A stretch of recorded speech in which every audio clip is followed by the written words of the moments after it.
Your Excellency, my brother, Prime Minister Dr. Abiy Ahmed, Excellencies, heads of state and government, honorable ministers, distinguished guests, ladies and gentlemen, it is my singular honor and deep privilege to address you on this important occasion, the inauguration of the Grand Ethiopian Renaissance Dam, a moment of monumental significance. I congratulate the government and the people of the Federal Republic of Ethiopia on this historic achievement. The Grand Ethiopian Renaissance Dam is not only a feat of engineering ambition, it is also a bold affirmation of Africa's capacity to shape its own destiny, marshal its resources, and deliver transformative infrastructure in pursuit of prosperity. Today,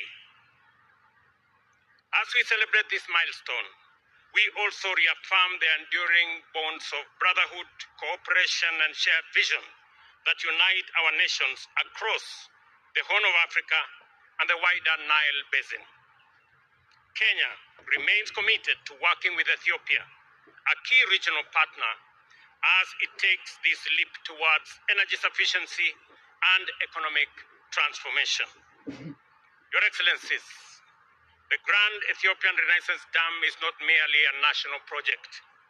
It is a Pan-African statement.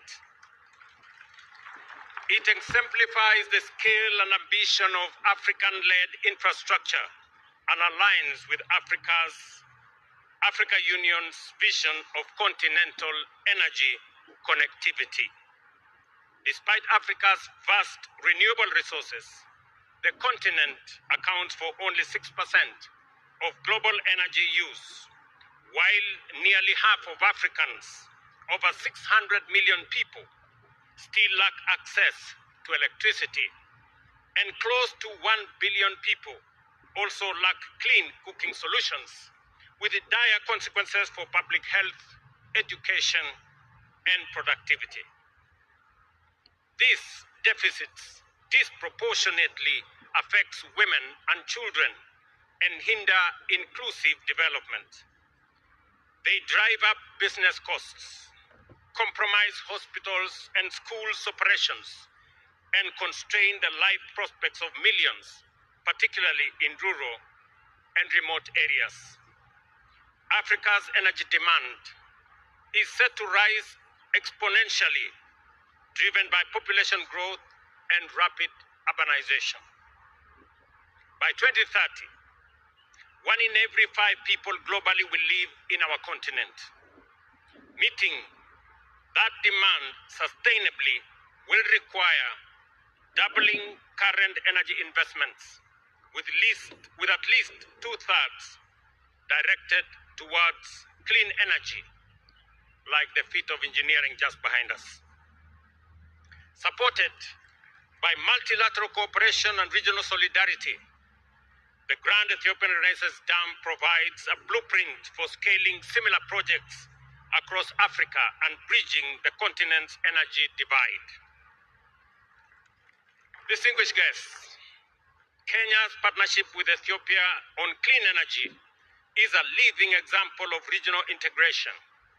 In 2022, Kenya began importing 200 megawatts of hydroelectric power from Ethiopia under a 25-year hydro power purchase agreement.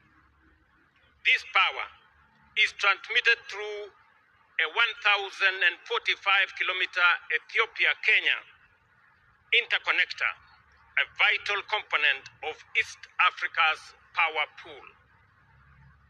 Beyond affordability, this energy unstable supply enhances grid reliability, particularly during droughts when hydropower output is volatile.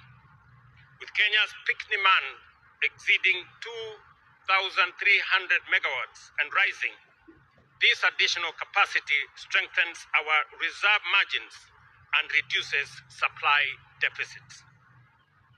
I have already had a conversation with Prime Minister that we will be having an extended conversation on whatever reserve power that is available from this dam we are ready to sign a power purchase agreement so that we can offtake some of the power from this important dam. Reliability is especially critical for special economic zones, industrial parks, ICT hubs, and agro-processing facilities, all of which require consistent and affordable power to drive Kenya's development agenda. Additionally, this cooperation advances Kenya's climate and development goals with more than 90% of our electricity already sourced from renewable sources. We remain committed to achieving 100% clean energy mix by 2030.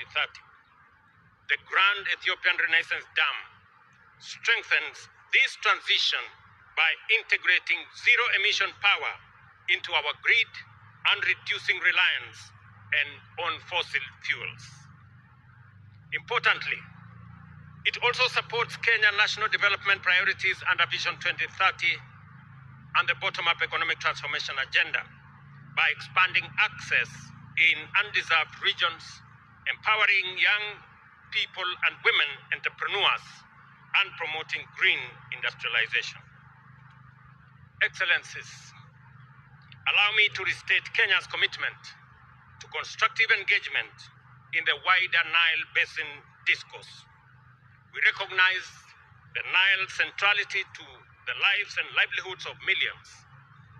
Its shared use must be governed by principles of equity, sustainability, cooperation, and mutual respect. Kenya is firmly committed to safeguarding collective interests while working with brothers and sisters in our region. We believe that no country should be denied the opportunity to unlock a huge resource like the one that we are launching today, because indeed it becomes a shared resource. Ladies and gentlemen, we commend the progress that has been achieved and urge continued cooperation between all our countries. And I want to commend the people, government, and more particularly my brother, Prime Minister Abiy, for this monumental achievement. Listening to you, Prime Minister Abiy, you not only inspire your own people in Ethiopia, you inspire our people in the region.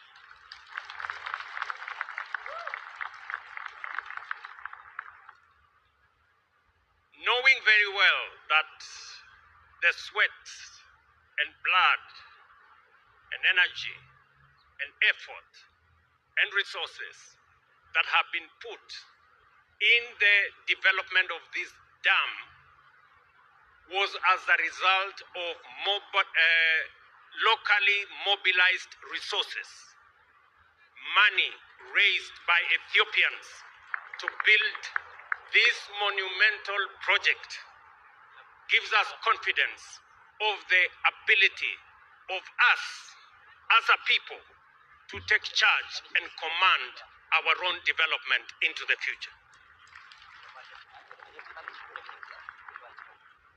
The fact that you have raised $5 billion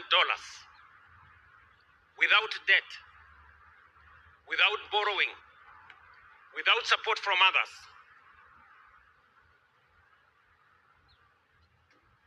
makes us believe that indeed Africa